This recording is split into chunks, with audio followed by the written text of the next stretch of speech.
One major thing you should take note of when you are going for your F1 visa interview is that you are not going there to beg. You are going there to explain your plans. Majority of people get nervous because they feel like they are not deserving to be at the embassy. And I honestly get it because, of course, you are humans and it's okay for your hands to get sweaty. I mean, you are going to the United States, I'm going to the embassy, and then there could be some sort of self doubt. There could be some sort of, I don't think I should be here, especially when you are shy, you are timid, and then anxiety gets in and it could be nerve wracking. I get it perfectly because I have once been there. Remember that these people that you are going to meet are individuals. They are also human beings that have flesh and blood flowing in their veins. You are going there to explain your plans. And that is why in this video, I'm going to be sharing with you actionable steps that you can take to get your F1 visa approved, even if you are shy. First, let's understand the mindset then. The mindset that you are deserving of being here, the mindset that the United States actually needs you to be in the country, the mindset that your program needs you. Because if you are not needed, then there are thousands of people who actually applied to the same program just like you, but you were selected. You were not just selected, but you were given funding. Even if you were not given funding, you were selected out of a lot of applicants. And that should be a big deal for you. Then the next step is for you to actually get your visa. It is a mind thing.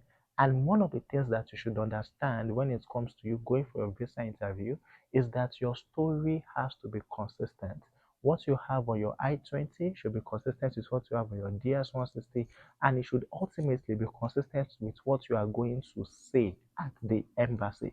So this is why I do not encourage you to actually pay people to prepare this application for you, because there might be some sort of counter argument in your story and then it might lead to an ultimate denial. Just know that it is a game of consistency and it is a pattern check. The visa officers necessarily do not need perfect answers. All they want to check is your consistency. How consistent is your document? They scan for mismatches. Is there a mismatch between what is on your I-20 and what is on your DS-160 and what is even on your face? Because it is a physical interview. They get to you, you meet with them. Sometimes you smile, even in that nervousness, you still manage to smile. And the way you communicate all of these things actually matter. The way you say something matters because these guys are trained psychologists.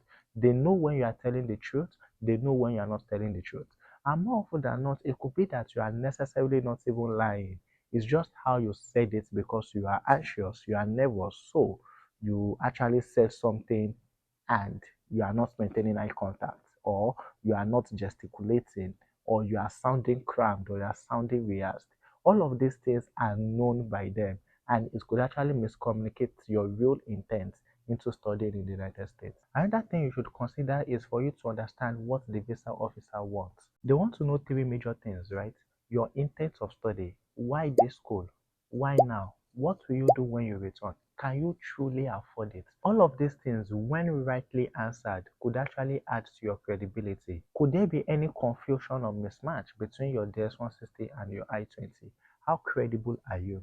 So all of these things are what you should consider. And that is why I said that majority of the time, your DS-160 is like the pre-interview stage. You need to fill that form accurately before you appear at the embassy, because that form can actually make or mar the outcome of your visa interview. And when the visa officer asks you questions, they are not just asking you to trap you, they are asking you so that they can get some sort of clarity as regards your case. Another thing you should consider is for you to practice. Practice well. Practice in front of your mirror. Carry your phone, do a voice note, and practice. You are necessarily not practicing for perfection, you are practicing for clarity. How can I be clear in communicating my thoughts? How can I be clear in terms of answering certain questions? Am I sounding too repetitive? Am I being ambiguous? Does this actually make sense? Does it make sense to my case? So you need to practice, but do not sound like a robot. You should be able to know why you are going to that school. Why this school? Why this program? Who is sponsoring you? What is your relationship with the person that is sponsoring you? Do you have some sort of history with the person who is sponsoring you, right? Why is the person sponsoring you at this time? So you should be able to understand all of those questions and answer them in a way that is unique to only you. Do not just say something generic, or do not just say one word answer. Like, who is sponsoring you? And you say, oh, my dad is sponsoring me. You should be able to add more details to it. Let them be the one to cut you short, right? So you should be able to add more details to it. If they ask you who is sponsoring you, say, oh, my dad is sponsoring me, he is the founder of this, and has been doing this for the past something years. I am the last child and is well invested in my education. He has been investing in my education since when I was little, or since when I started my primary education here in Nigeria. Apart from that, he has an annual income of this, right? So all of those things are going to ask you how punchy and robust your answer is. So if you are asked, who is sponsoring you? Now I need you to be the judge.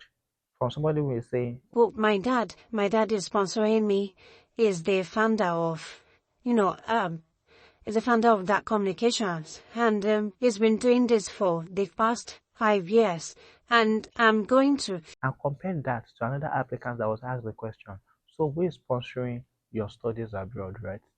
And then the person says, oh, I've got a graduate assistantship that actually covers 45,000 US dollars, and I'm left to just the deficit of 30,000. And my dad is going to be covering that. My dad has been working as a communication specialist for the past 10 years.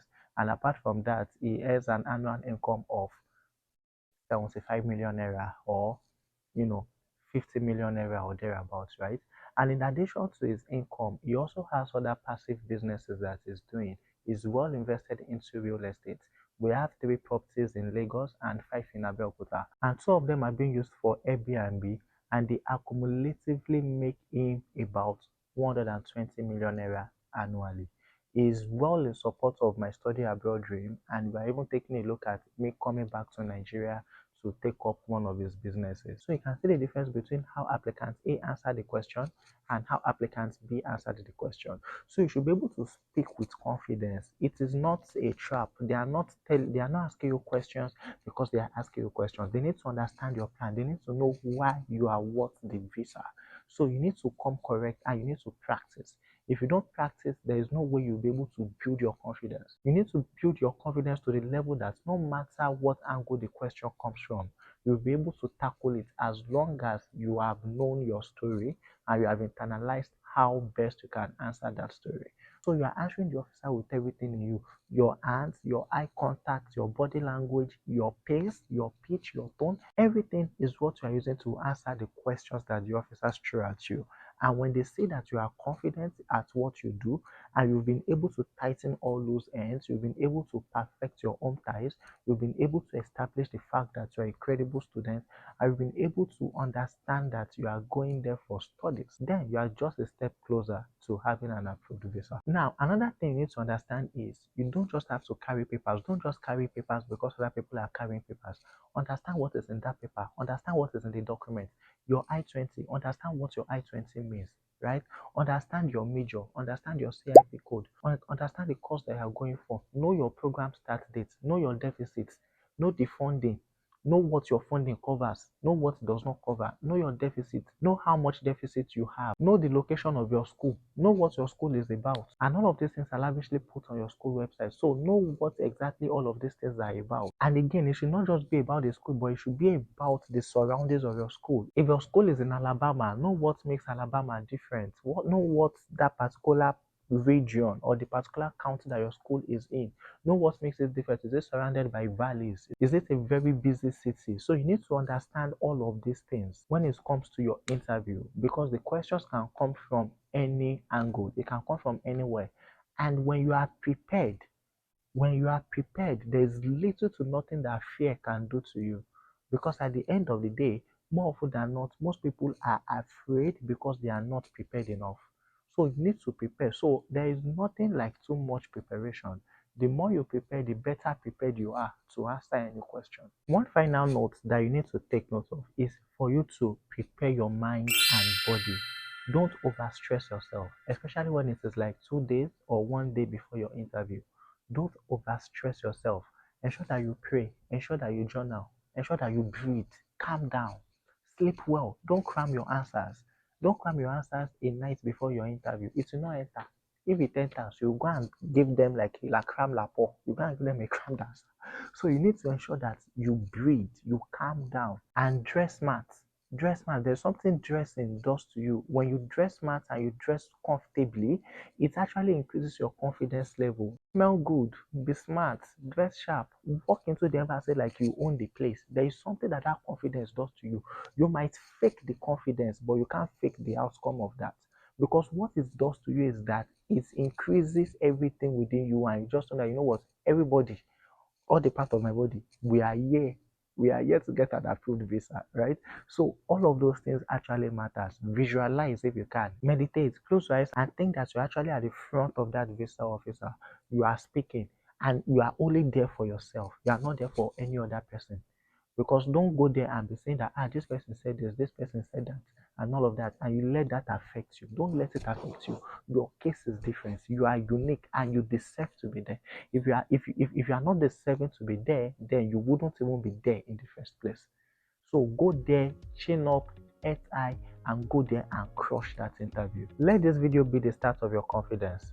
Watch it twice and then go back and practice like you've never practiced before. I'll be rooting for you. Remember, your yes is on the way and it has to meet you ready. So go prepare. Like, share, subscribe, do all of those good stuff. I will see you in the next video.